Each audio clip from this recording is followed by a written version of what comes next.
Anteriormente no Cubicast.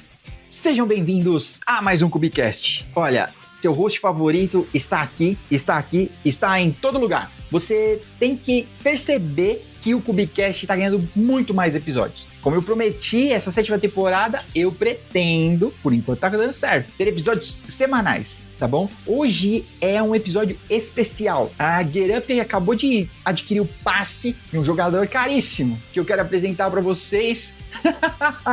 Bernardo Donadio, por favor, conte para o mundo quem é você. Bernardo Calduro Donadio, 2 vezes italiano. Ma che bello! É que belo. Fique agora com o episódio de hoje.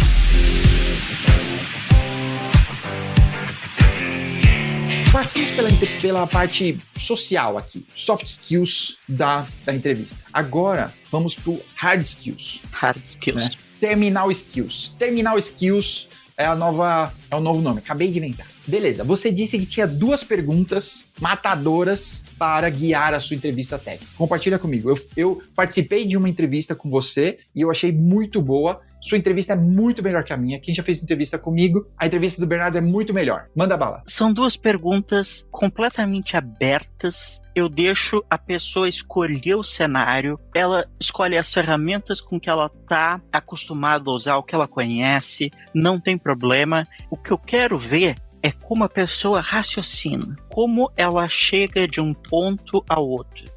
Tem aqui um problema que é a causa raiz, e tem aqui um sintoma. Como é que tu liga esses 2 pontos? Eu quero ver as etapas que a tua mente passa para fazer essa conexão. Uhum. Quais experiências você tem, né? Exato. Tipo, o que a sua experiência traz para te levar daqui a ali? Porque, às vezes, são coisas que eu nunca imaginei ou que eu nunca passei. Você vai tomar um caminho que eu vou achar até criativo, da hora. Mas eu quero que você me conte, né? E não tem resposta certa. Uhum. Tem resposta muito errada.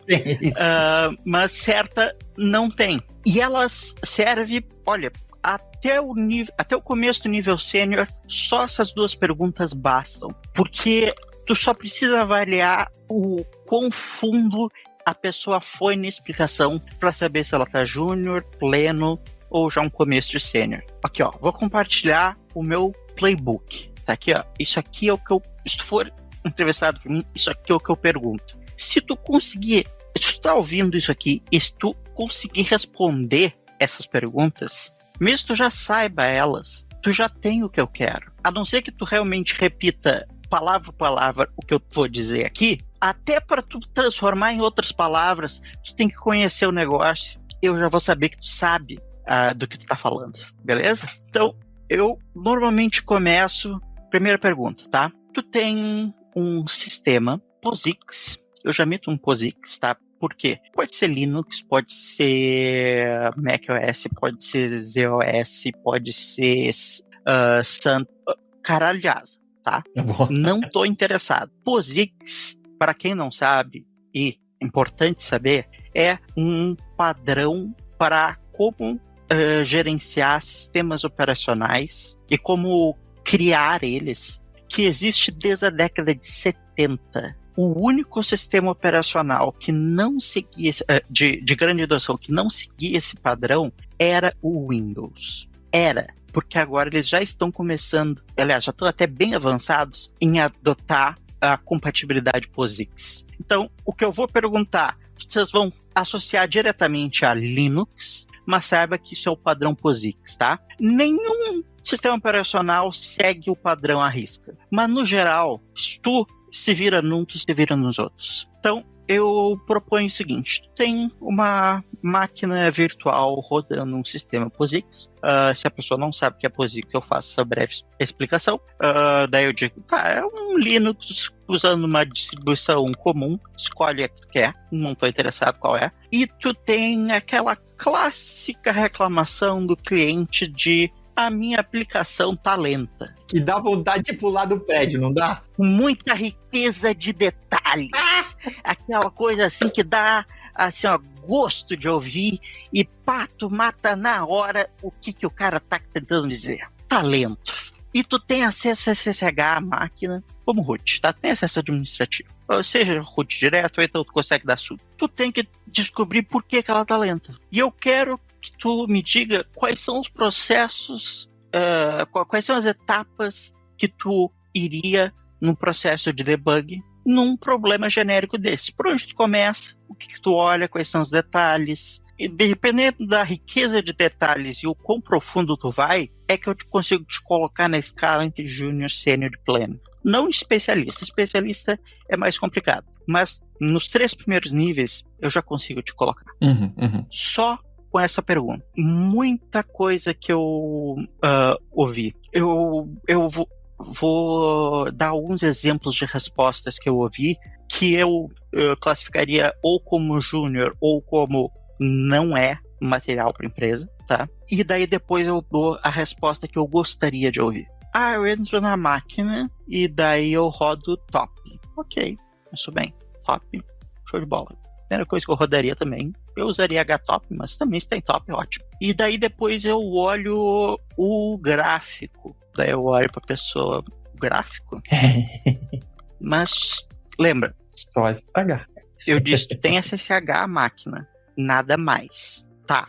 Mas eu olho o gráfico. Não, gente, é só SSH. SSH é texto, não tem gráfico, tá? Em diversos ambientes, tu tem os gráficos do Grafana que foram coletados com o Prometheus, com a TickStack, com o Splunk e coisa e tal. Tu tem todo esse ferramental para te ajudar. Só que tudo isso foi construído por alguém. E isso tem que ser personalizado de acordo com a aplicação, de acordo com a empresa. Então, tu tem que saber o que a coisa é embaixo e que te leva a ter esses gráficos. Tu tem que entender como é que o sistema operacional funciona até algum nível. E ninguém entende tudo, mas é ali que eu vou usar para te posicionar na régua. Não, mas talvez o sistema estando lento, esses outros sistemas também não vão te trazer muita resposta. Porque eles estão coletando... Cara, se não fosse certo... Mas aqui eu quero tentar defender algumas pessoas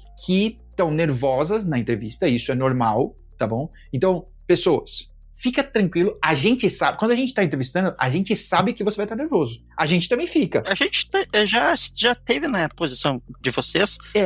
Exatamente. Trilhões de vezes. E provavelmente eu vou estar de novo. E espero que não tão cedo, viu? Eu também não. Fecha esse parênteses.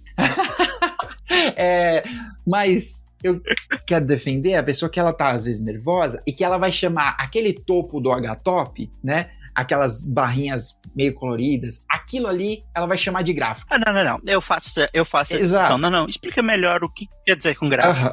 E daí, eu olho no Grafana. E daí eu já entendi. Tá bom. Não, HTOP, tá. Eu vejo a barrinha, tá. Ou então a pessoa diz HTOP, tá. Eu sei que ela tem a barrinha, né? E daí começou, tá. Daí tu olha os processos. O que tu olha nos processos? Tem um monte de processo. O que tu tá procurando? E é isso que eu quero saber. O que tu tá procurando? Só saber que tu olhar qualquer um olha. O que tu tá procurando ali? O que te chamaria atenção? Um processo ali colando a CPU.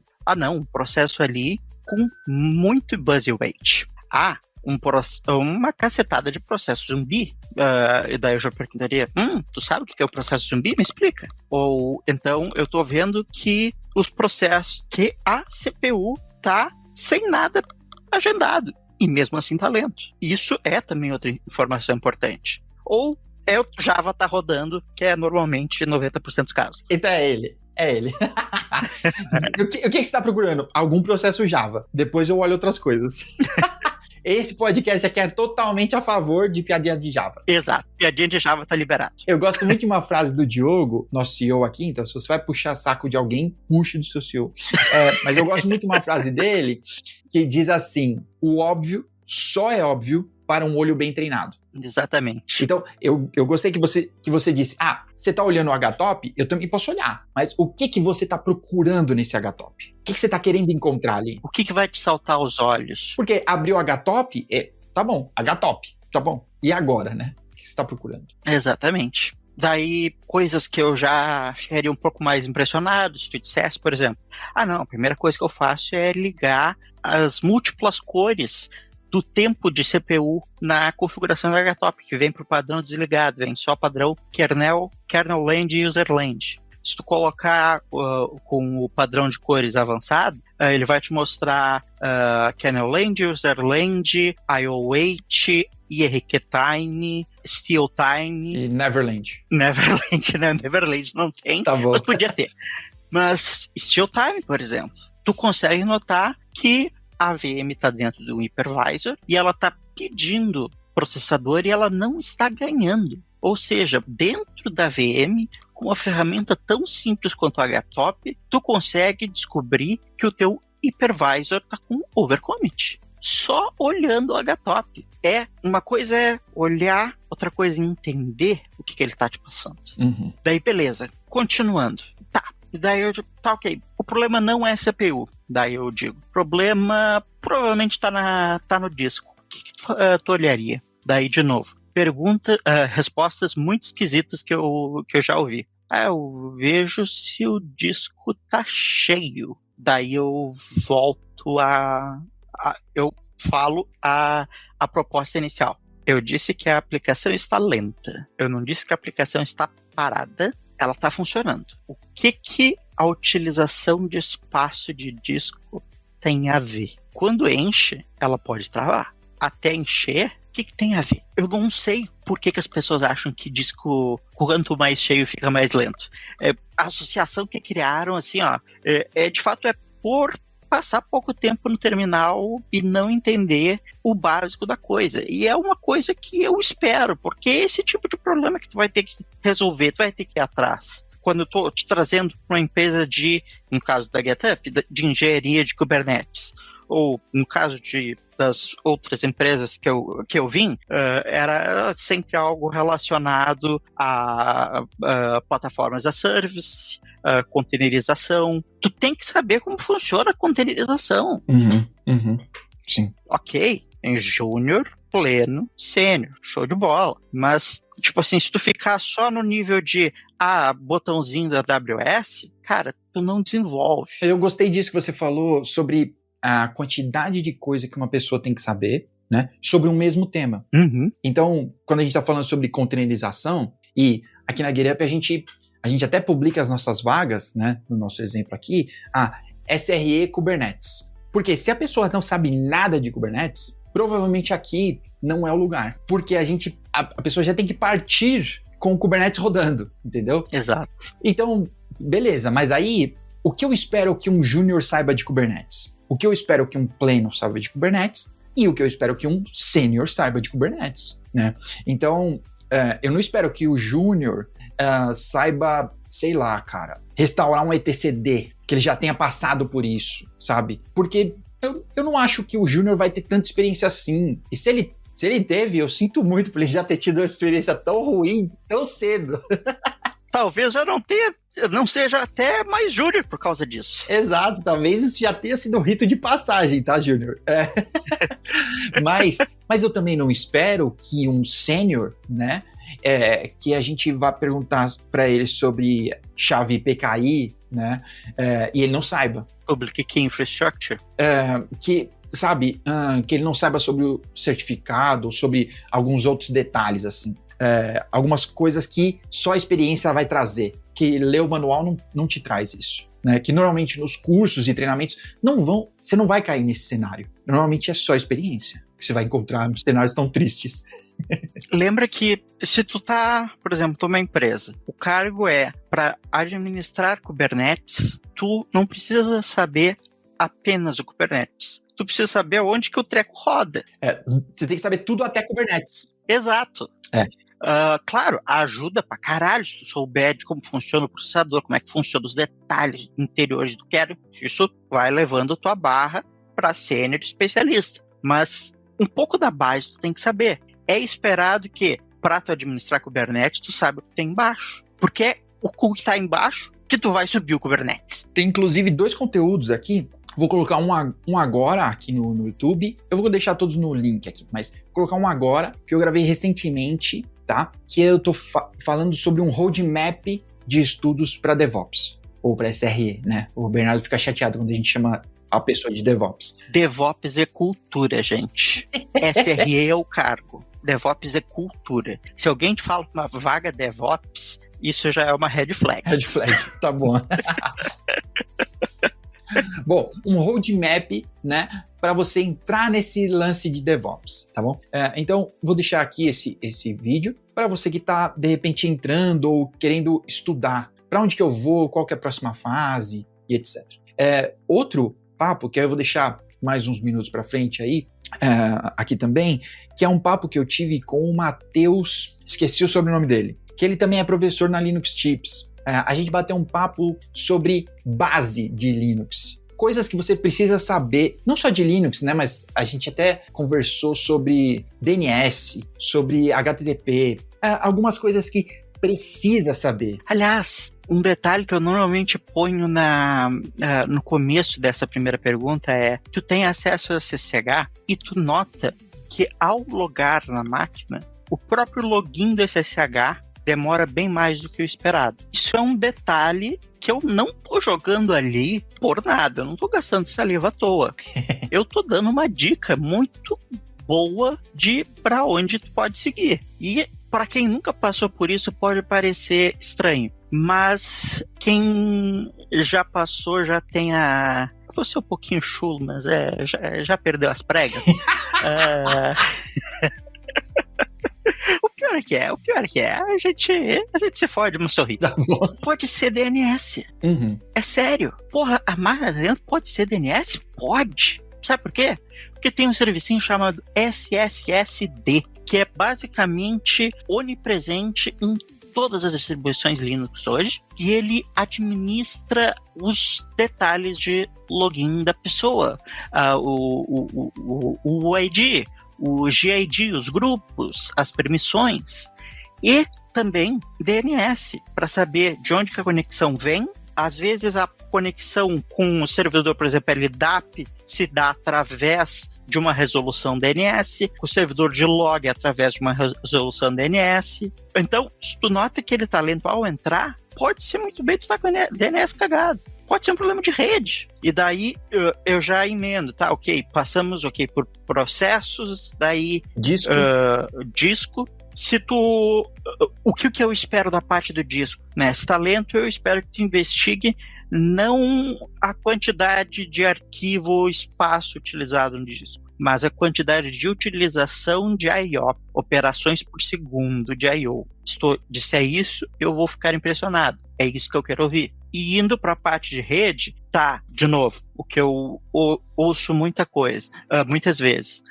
Eu dou um netstat para ver as portas abertas e ver se tem algum processo rodando. Tá, mas eu perguntei, o problema, de novo, a máquina está lenta.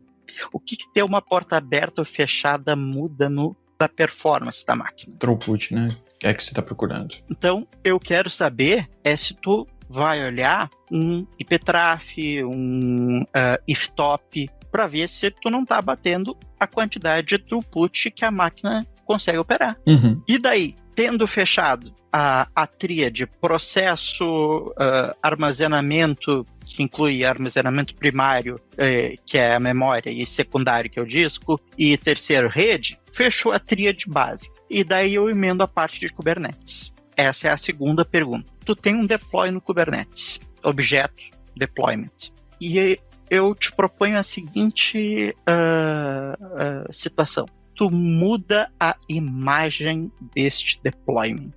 Só isso. O desenvolvedor lançou uma versão nova, era a versão 3, agora é a versão 4. Tu tem a tarefa de ir lá e mudar. E eu tô dizendo o seguinte, muda direto o deployment. Eu não tô dizendo para usar Helm, para usar GitOps, nada disso. Não precisa disso para eu saber o quanto tu sabe. Só como tu responde essa pergunta, eu já consigo ver, sem nada dessas abstrações. Porque daí eu vou te perguntar o seguinte: tu fez a modificação no deployment. O que acontece do momento que tu faz a modificação até o momento que o novo código começa a rodar? Aí eu quero que tu me explique o seguinte, e tu pode explicar em diversas camadas de abstração. Primeiro, eu salvo o deployment, eu salvo o YAML localmente, eu faço um post para a API do Kubernetes, eu envio o novo YAML, ele pode passar por um validation webhook ou um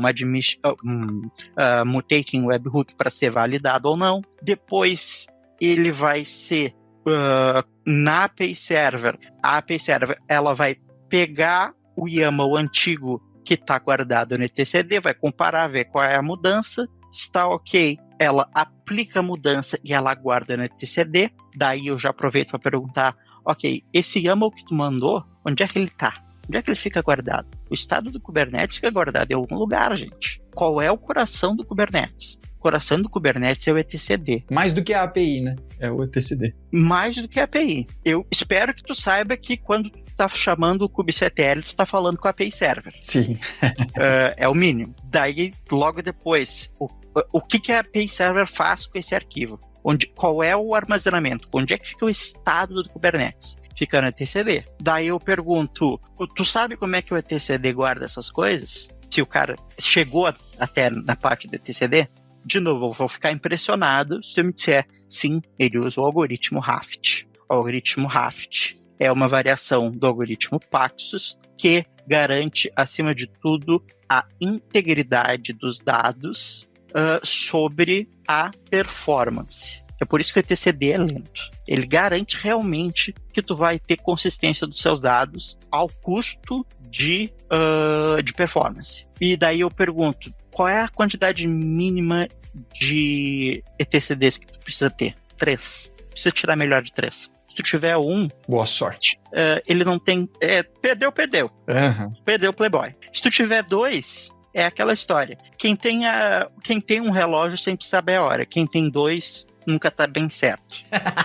Não tem ali como desempatar. Então, a quantidade mínima é 3. Eu espero que tu saiba isso. Eu provavelmente vou também perguntar e qual é a quantidade mínima de API servers que eu preciso ter para ter alta disponibilidade. 2, porque a API server não guarda estado. Entendeu? As perguntas que eu posso intercalar conforme tu vai se aprofundando. etcd, porque guarda estado, é 3. Aplicações que não guardam estado, é 2. Para tu ter alta disponibilidade. Claro, pode ter mais alta disponibilidade, né? Mínimo. Mas o número básico mínimo é esse. E tu conseguir articular o porquê desses números. Em seguida, eu vou te perguntar, e como que o kubectl fala com a API Server? É uma requisição HTTP, post, ou put, ou update. Beleza, me diz como é que... quais são as etapas de uma conexão TCP? Como é que isso ocorre? É HTTP, normalmente roda em cima de TCP, às vezes em cima de gRPC, que é o caso do Kubernetes, mas vamos simplificar, de novo, é para efeito de entrevista, assume que é HTTP 1.1, daí eu espero que tu me diga, começa com sim, responde com sim ACK, daí depois envia os cabeçalhos, depois envia o payload, para até a quantidade de bytes que foi enviado, tu tem que esperar um acknowledge do servidor. Já posso botar aí uma pergunta, né? De novo, se eu tô mirando mais alto na régua, o que é a TCP window, qual é a quantidade máxima de bytes que tu pode ter in flight, ou na conexão que não foram ainda recebido acknowledge. Depois de, o Kube API recebeu e aceitou a tua mudança.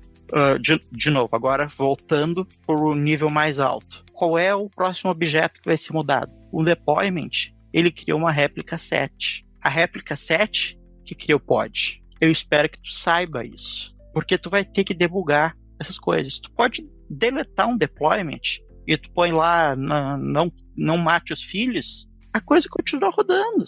E ainda tem a réplica set. Tu faz a mesma coisa que a réplica set, tem o pod tá lá desgarrado, mas ele continua. Então o que acontece? Primeiro corre a mudança no deployment, controller vai fazer a mudança no réplica set, outro controller vai fazer a mudança no pod, isso tudo no contexto do etcd. E daí sim que a Kube API vai contatar o node que de fato está rodando a coisa. E vai contatar onde e como. Vai contatar o kubelet daquela máquina. Como? Normalmente através de uma conexão gRPC, Google Remote Procedure Call. É parecido com HTTP em termos de funcionalidade, só que é mais eficiente por ser binário. Se tu puder engatar e isso é criptografado com MTLS, Multiple TLS, pode até dizer que é DTLS, Datagram TLS, porque como é gRPC, é o DP. A pessoa pode ir aprofundando, e o quanto mais fundo ela for... Eu tenho mais pergunta. Eu sei que ela sabe mais, exato. Quanto mais coisa a botar, eu vou perguntar mais, e isso vai me permitir te botar na régua. E eu vou dando corda, né? Uma hora ela vai se enforcar. Exato. Mas eu vou dando corda, tá tudo bem. Exato. Uma hora tu vai se enforcar, exatamente. Ou tu vai ganhar de mim. Também existe essa possibilidade. Que é tranquilo também. Não tem nenhum problema. Que é tranquilo. Que eu acho... que eu vou abrir outro parênteses. E daí eu realmente quero te contratar. Certamente. Que eu quero também dizer que às vezes as pessoas acham é uma disputa de conhecimento. Não, pelo contrário. Eu não tô concorrendo com ela, eu não tô querendo ganhar dela. Não é, na verdade a gente tá fazendo perguntas para entender.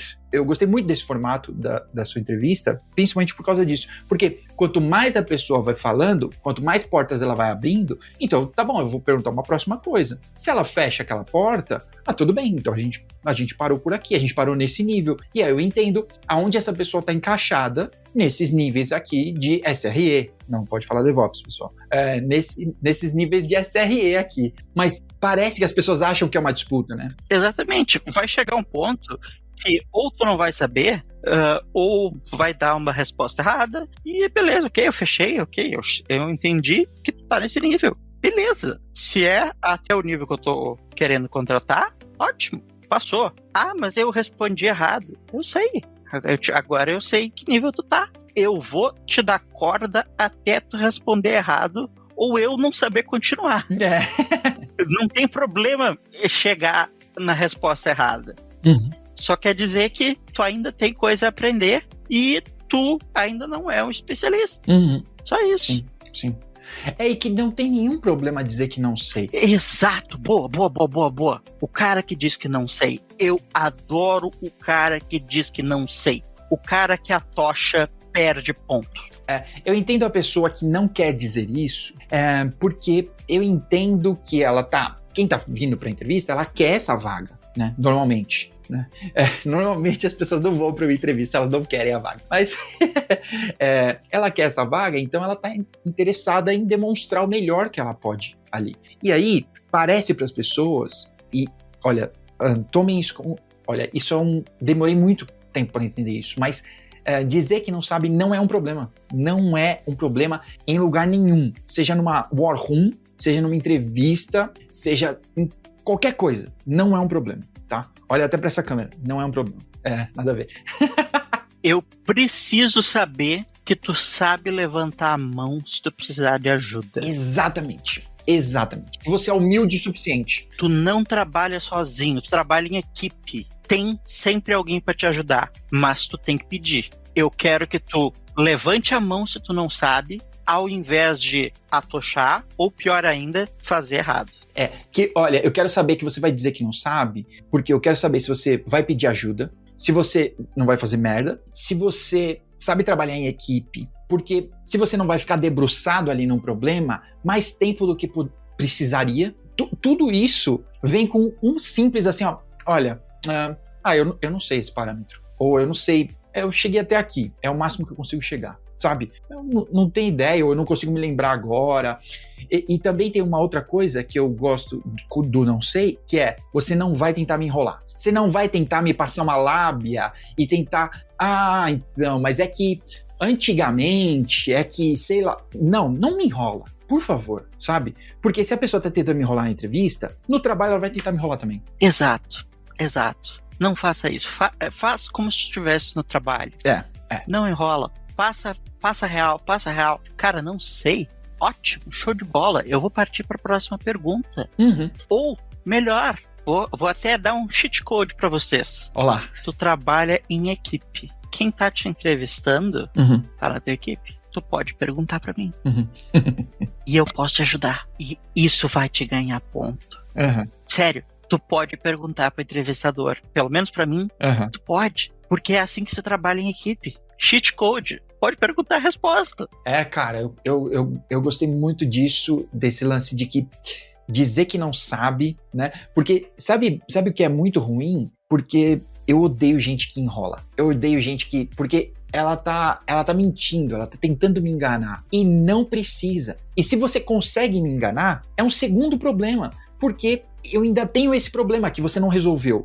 E que você tá me enrolando pra não parecer que vai tomar uma bronca ou que vai passar essa tarefa pra outra pessoa. Eu quero os problemas resolvidos. Como gerente, como gestor aqui, eu quero os problemas resolvidos. Se você não pode resolver esse problema, eu tenho que achar outra pessoa que possa. Essa pessoa pode estar no time, eu posso dizer pra você, pega esse problema, vai lá com o fulano, ele sabe resolver e ele vai te dizer também. Ele vai te ajudar a sair. Eu posso... Ok, tu não sabe isso? Eu vou te colocar então num curso pra tu aprender isso. Exato. Ah, não, eu vou te entregar um livro pra tu aprender isso. Ah, não, eu vou trazer o profissional pica das galáxias pra ensinar isso aqui dentro da empresa. Já fizemos várias vezes.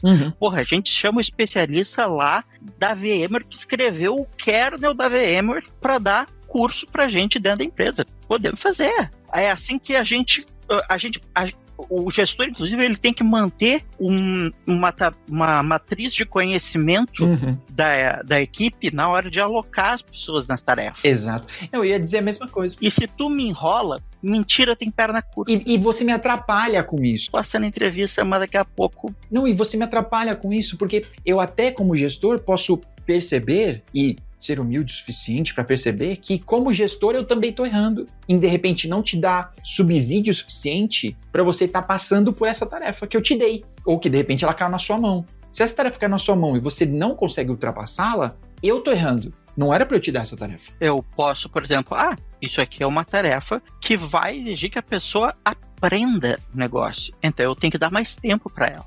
Exato. Muito bom, Bernardo. Tudo que a gente faz, cara, 10 anos atrás não existia Kubernetes. 3 anos atrás não tinha ChatGPT. E por aí vai. As coisas que a gente trabalha mudam muito rápido. O ciclo de desenvolvimento do Kubernetes é 6 semanas.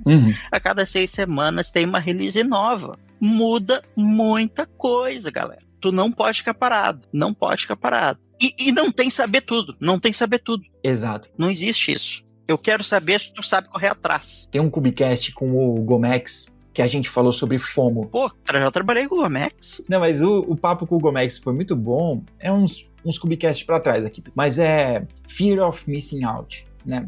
Então tem aqui uma balança, né? Entre acompanhar tudo que sai e você ficar louco, e aí você não passa nas próximas entrevistas. Do RH você já não vai passar, tá bom? Você vai estar perdido, tá bom? E o outro lado é você tá parado no tempo, né? Eu aprendi até aqui, é o que eu uso e eu não sei nada mais além disso. Então, é óbvio que os dois são ruins. Esse é o outro lado que eu diria até um pouco mais triste que a gente também vê. É a pessoa que tá, eu tenho 15 anos de experiência, mas só sabe uma coisa, gente. Isso é triste, tu vê, a pessoa tá parada no tempo. Mas é que aquela coisa, a chance dessa coisa que você é especialista desaparecer é grande, gente. Não importa no que você é especialista. É certo que isso vai desaparecer. É certo, não é grande, é certa. A única certeza que tu tem é que as coisas vão mudar. Isso é verdade. É a única certeza que tu tem. Essa é a morte. Então eu ia falar... a gente não fala mais de... E os impostos? A gente não fala mais de morte nesse podcast aqui, por causa que eu fui lá e não quis ficar. Então agora a gente só fala de vida.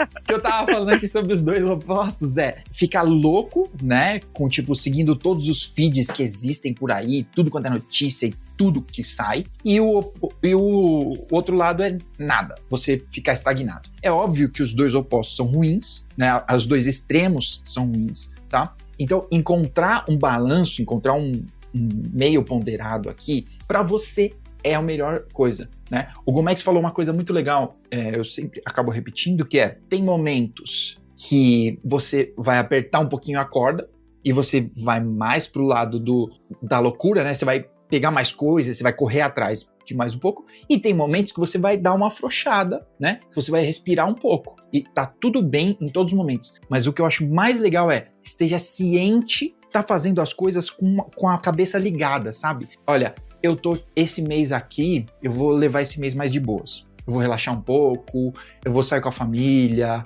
eu vou dar uma desestressada, eu só vou assistir série. Tudo bem. Esse outro mês, agora eu vou dar uma ripa, eu comprei o livro, eu vou ler esse livro, eu vou fazer esse treinamento que eu comprei, tá lá largado. Então, eu acho que é um lance, agora eu vou quase parecer um coach, né? Mas é um lance meio de você estar consciente do momento que você tá vivendo. Tá fazendo as coisas de forma consciente. Mas é um ótimo gancho aí, porque é assim que eu gosto de terminar a entrevista. Eu pergunto, tá, ok, beleza, show de bola, fechamos a parte técnica. Me conta sobre ti. O que é sobre ti, é sobre você, Silista. O que tu gosta de fazer fora do trabalho? Quem tu é? Quais são teus hobbies? A gente precisa criar um rapport, a gente precisa criar uma conexão emocional para a gente conseguir trabalhar junto. Mesmo que seja puramente nível profissional, mesmo que seja completamente distante, só via conferência e chat, eu preciso de algum meio de me sentir conectado contigo. Compartilhar as experiências pessoais é bacana e me permite te entender melhor, me permite... Realmente é fazer aquela fagulha humana que diz que a soma de mais de 2 pessoas é mais do que 2, realmente funcionar. Chegamos na parte filosófica aqui, então quer dizer que a gente tá na hora de terminar esse episódio. Cara, muito obrigado mesmo pelo seu tempo e pela dedicação aqui e por compartilhar com a gente o seu tesouro das entrevistas, tá bom? Obrigado mesmo. Eu tenho certeza que tem pessoas que estão ouvindo que tiraram bons insights aí e eu espero que, para vocês, pessoas que estão nos ouvindo, que vocês possam ter tirado lições aqui, de repente isso possa te ajudar a dar mais um passo na sua carreira. Quem sabe a próxima vaga que abra na GetUp você já pegou umas dicas e entra aqui, e aí você me fala, pô, entrei na GetUp porque eu ouvi o Cubicast, tá? Aí vai ter valido a pena. Beleza? E o mais importante é ser brasileiro. Não desiste nunca. Isso. A quantidade de vezes que eu já quebrei a cara não tá no mapa. Pode crer. Continue a nadar, que nem diria a Dória. Muito bom. E uma parte muito importante, gente. Diga. Muito importante, que eu esqueci. E normalmente eu faço as entrevistas. A parte técnica eu pergunto em inglês. Sim. Isso é uma boa coisa. E eu espero que tu responda em inglês. Desculpa, galera. A língua franca, tá? E língua franca se chama língua franca porque a linguagem da diplomacia é o francês. A língua franca da TI é o inglês. Toda a documentação está em inglês. Tu vai interagir com qualquer outra pessoa de qualquer outra nação, tu vai falar em inglês. Não importa a outra língua que a pessoa fale. O ponto comum é o inglês. Tem que ter, galera. Tem que ter. A gente já disse isso aqui algumas vezes, assim, no Cubicast, várias vezes. Eu mantenho o Cubicast em português o máximo possível, né? São raros episódios que teve alguma coisa em inglês aqui. Eu mantenho ele em português porque, primeiro, a gente consegue... É a nossa língua. Então a gente consegue absorver 100% das bobagens que a gente fala aqui, né?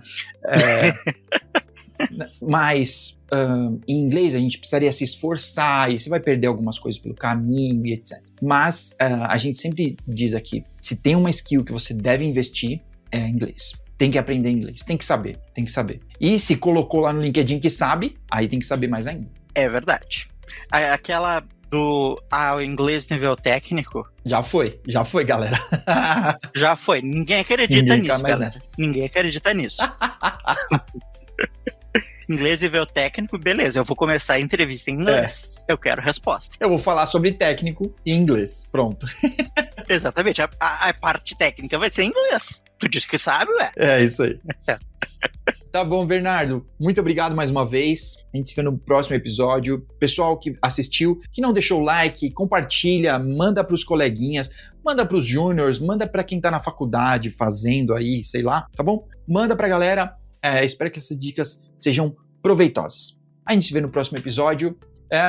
Eu tenho mais uma coisa. Olha só, vocês sabiam que o Cubicast tá em tudo quanto é rede social. Inclusive tem um Linktree aqui que tem todos os lugares que a gente tá, inclusive no WhatsApp. Tem um canal no WhatsApp do Cubicast que você recebe em primeira mão, primeiríssima mão, os episódios novos que saem. Então, isso é novo, eu não sabia desse feature aí. Então, todos os links estão aqui, tá bom? Tem um Linktree aqui do Kubernetes, que inclusive, do Kubernetes não, do Cubicast. Do Cubicast.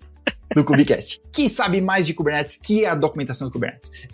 Mas tem um Linktree aqui, que inclusive, lá no final tem um Forms, se você quiser participar do Cubicast, tá? Se você quiser sugerir um tema, sugerir uma pessoa, ou se você mesmo quiser participar, eu tô estudando tal coisa, ou eu tô fazendo tal projeto, eu tô participando de um projeto, coloca lá, eu vou receber e vou te chamar para você estar aqui na Globo do Kubernetes brasileiro. É o Cubicast, beleza?